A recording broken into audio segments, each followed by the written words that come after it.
Greetings, everybody. Here is today's Read Aloud, Jane's Discovery. Remember, you can either read these pages yourself or you can listen to the story here. Our big question this week is, how can one person change the way you think? Jane's Discovery. Jane slammed the door of the log cabin and raced towards the Indiana woods. Mother and father insisted that Jane go to school and learn to read. It was September of 1825, and Jane wanted to help on the farm like her brothers. Therefore, she told her parents no and refused to learn to read. Jane scooped up her long skirts and splashed through a small stream. Running helped her collect her thoughts, so she ran for what seemed like hours. She dashed around a tree and wasn't paying attention. As a result, she tripped over a pair of long legs stretched out in the grass.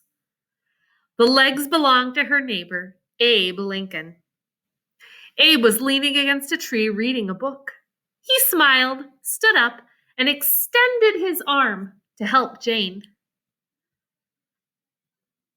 Jane recognized Abe and knew what a hard worker he was. But she also heard he was not like the other 16-year-old boys in Perry County. Abe was different because he spent all of his spare time reading books. "Why are you running so fast?" Abe asked. "Are you hurt?" Jane frowned. "No, I'm all right," she said. "I'm running because I'm upset. My parents want me to learn to read, and I told them no." Abe looked down at his book, then at Jane.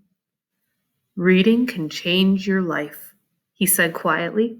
"Meet me here tomorrow, and I'll prove to you how important reading is."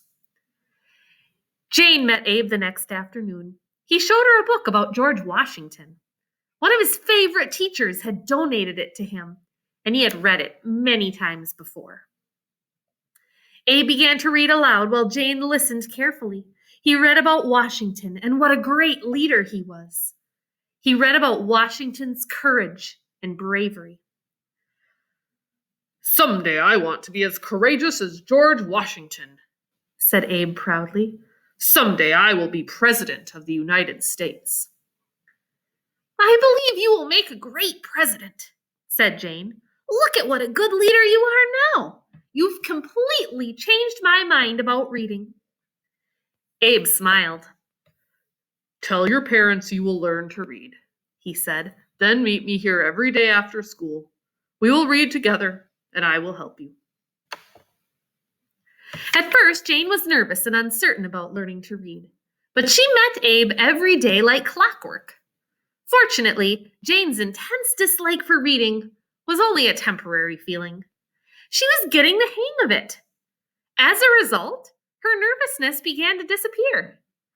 One afternoon, Abe surprised her. To her amazement, he gave her his favorite book. "Thank you," she said. "Now that I can read, I don't ever want to stop."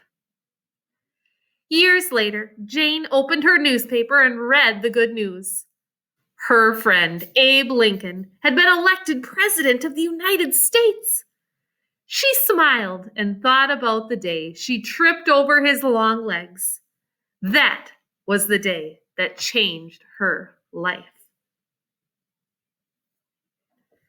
All right, if you need to listen to this again, go ahead and listen to it again. Otherwise, that's your reading for today. Make sure you watch the other teaching video. Bye.